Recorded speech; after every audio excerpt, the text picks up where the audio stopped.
Welcome to the Weaver Sews. I'm Daryl Lancaster. I've judged many fashion shows in my lengthy career as a fiber artist.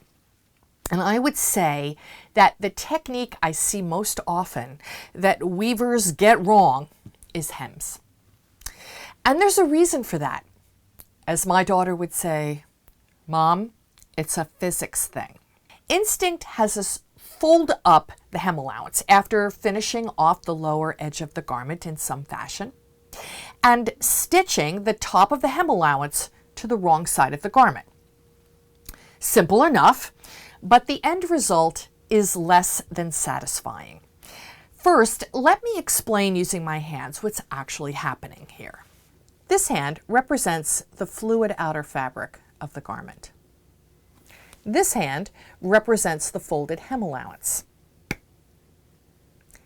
Typically, especially in a hand-woven garment, there is depth to the top of the hem allowance, and even more so if finished off with something like a Hong Kong seam finish. When the hem allowance is folded up, the instinct is to attach the top of the hem allowance to the wrong side of the garment, and the fluid outer fabric happily yields to that row of stitches and causes a ridge to form in the front of the garment. Here's a sample with a hem that was constructed in this manner, and you can clearly see the ridge that has formed on the right side. First, let's do a little hand stitching tutorial. You'll need a spool of good quality thread. The best choice, of course, would be silk, but that can be hard to come by and a little pricey. I generally use a long staple polyester sewing thread like Gutermann or Mettler Metrocene. Both threads are Tex 30 weight. Both brands can be purchased from online resources like wawak.com. Just a word about Tex weight. That's T-E-X. This is an international numbering system, much like you would find for cottons, linens, etc. The Tex weight refers to the weight in grams of 1,000 meter length of that thread. So Tex 30 means that 1,000 meters of this thread weighs 30 grams. The thing to remember is that the lower the number, the lower the Tex weight number, the finer the thread. Though I don't want to spend the entire video on differences between polyester and cotton sewing thread, there's a ton of that on the internet already. I'm of the mindset that for garment construction, there is a need for tensile strength, and that cotton, by nature of its staple length, which is short, just doesn't have the tensile strength of polyester. Because I can stitch a seam in a test garment with cotton thread and then just pop it apart if I need to, I wouldn't use cotton thread for general garment sewing. It works fine and even recommended for sewing quilts, but not garments. I've been using high quality, long staple polyester thread for 55 years, and it has never failed me. And don't use serger thread for sewing garments. Maxi Lock serger thread is only Tex 27, so even though it's polyester, it doesn't have the strength of a Tex 30. It's meant for finishing seams, not sewing seams. For your hand sewing kit, you will also need a good pair of small scissors, a hand sewing needle.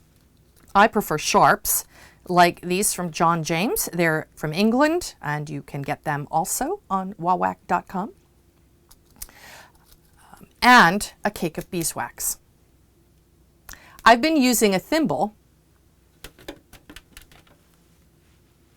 for 55 years. It was the first thing my mom taught me when she taught me to sew, how to use a thimble. I actually can't hand sew without one. And I have a clover needle threader because my eyes just aren't great anymore after 55 years. Sewing thread isn't spun the way hand spinners think of when drafting wool into a spinning wheel. It is actually spun around a core, and that core could even be a different fiber, like poly-covered cotton or cotton-covered polyester, like this dual duty from J.P. Coates. Sewing thread actually has a direction, and that can cause issues if the thread isn't used in the correct direction. The thread will spiral back up on itself like scissors through curling ribbon when passing through layers of fabric. There is a sequence of steps when prepping to hand sew, and I'll take a minute to explain them. I'm going to use a heavier thread for this demonstration. First, pull off a length of thread and immediately knot the end that comes off the spool last. Knotting is a smooth rolling motion done around your finger. I've been doing this for so long, I'm not sure I can even demo it in slow motion, but I'll try. First, grab the tail between the pad of your index finger and thumb. Wrap the tail around your index finger and then slowly roll the two pieces together until they're basically coming off of your index finger, and take your fingernail and hold fast to that loop while pulling the thread away from your thumb. And you will end up with a fabulous knot that will hold fast in whatever you're doing. Now I'm going to redo that with normal sewing thread so that I can continue on with my demonstration. Okay? Once knotted, I grab the knot and I pull the thread through a cake of beeswax, skipping the last couple inches. That'll help with threading. This adds strength and lubrication to the thread, important for all hand sewing, except basting, of course, because basting gets removed at the end. I thread the needle with the end opposite the knot. This sequence means that I always use the thread in the correct direction. You can directly thread the needle or use the clover tool. I've demonstrated this in a previous video. Drop the eye of the needle into the needle slot and take the unwaxed, unknotted end of your thread and drop it in the thread slot. Hold on to the needle threader and give a sharp push to the little lever. And you'll see that the needle is threaded. It's like magic. I can't tell you how helpful this is for old eyes. Leave the non-knotted end loose. Hand sewing thread is never doubled. Just a sidebar. So it's pretty common when I finish a garment and I have hand sewing left to take the bobbin out of the machine, less bulk, and go off and sit in my lovely chair by the fire in my living room and do my hand sewing. I have a nice bright light, it works well. The problem is, everything I just taught you is now wrong. Because when you wind a bobbin, you're actually winding it, and weavers, you would know this because this happens when you're winding bobbins for weaving purposes, is that the beginning is now the end. When you take sewing thread off of a bobbin to use for hand sewing, not the end that comes off first. The way to remember that is before you cut it from the bobbin, to knot your thread. Then remove it from the bobbin and you'll be in the correct direction. To execute a proper hem, we look at tailoring methods. Since fabrics for tailoring tend to be loftier and more suited to outerwear, techniques for hemming relate more directly to working with handwovens than, say, a fine cotton shirting. That kind of hem is usually top stitched. The stitch for hemming is called a tailor's hemming stitch or a blind catch stitch, depending on which textbook you look at, and I have a lot. There are additional variations in the name, but basically you want to create a catch stitch that is invisible from either side of the garment. Let's go back to our hand demonstration. Instead of attaching the top of the hem allowance to the back side of the garment, fold back the edge binding and attach the hem behind the binding to the back face of the fabric. That allows the hem to float and does not interfere with the fluidity of the garment fabric. So here's what that stitch looks like. A catch stitch, which is a series of little springy X's, moves along from left to right if you're right-handed, but the needle is facing the opposite direction. The needle grabs a piece of the back of the binding by the stitching line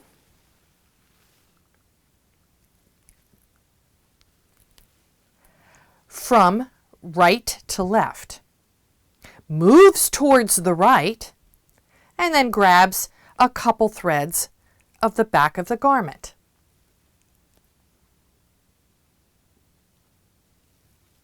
And again, the needle is moving right to left.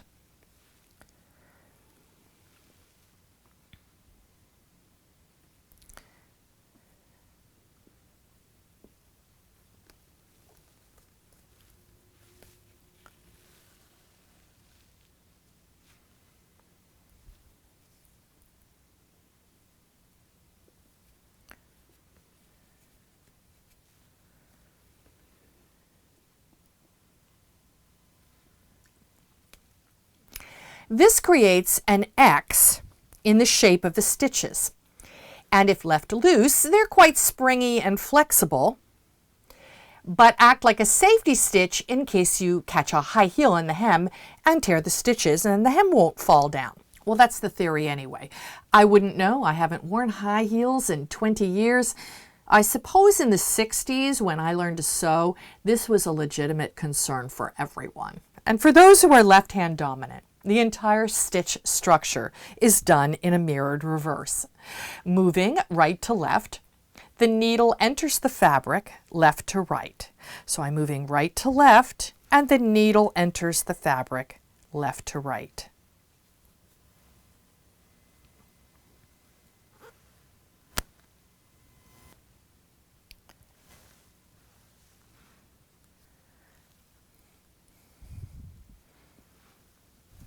So here are a few garments with blind catch stitched hems. This dress, hand woven, has the hem edge in the interior finished with serging.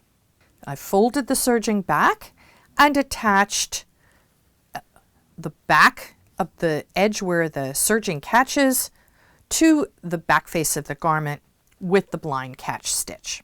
On the front face, there is absolutely no ridge. And this hand-woven duster, also with a drop lining, is finished off as well with bias cut nylon tricot, and there behind it you'll see the blind catch stitch where the back of the binding attaches to the front of the garment. In addition, this is a terrific technique for attaching facings. You can attach anything to the inside of a garment without creating a ridge on the front with this blind catch stitch. So this top, of course, has nylon tricot edge finish, and again is attached behind here. But in addition, this top has a facing, and the facing is kept from flopping out by using the blind catch stitch behind the facing edge finish. You can see in there that X. And then on the front of the garment, there is absolutely no ridge where the facing lays. And this hand woven, hand dyed, all the yarns in this were hand dyed.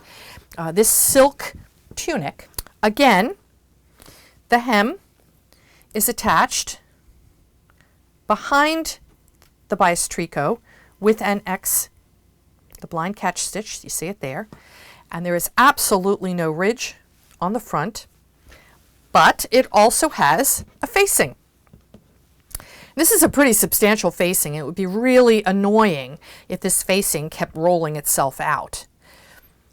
So if you look behind the facing, there is the blind catch stitch. Again, behind the facing, not on the edge. And there's absolutely no ridge visible. And this hand-woven unlined jacket, completely trimmed with linen in Hong Kong and welt seam finishes, uses the blind catch stitch for all of the seam allowances to keep them flat and tidy. You can see behind the seam allowance, I have done a blind catch stitch so that the seam allowances stay put and there's no ridge on the outside. The same thing with this welt seam finish. There is the blind catch stitch and the welt lays secure, but there's flexibility in the movement of the outer fabric against the seam allowance. On the right side of the garment, it is smooth and there's absolutely no ridge created by attaching the seam allowance to the back face of the garment. I'm Daryl Lancaster for The Weaver Sews.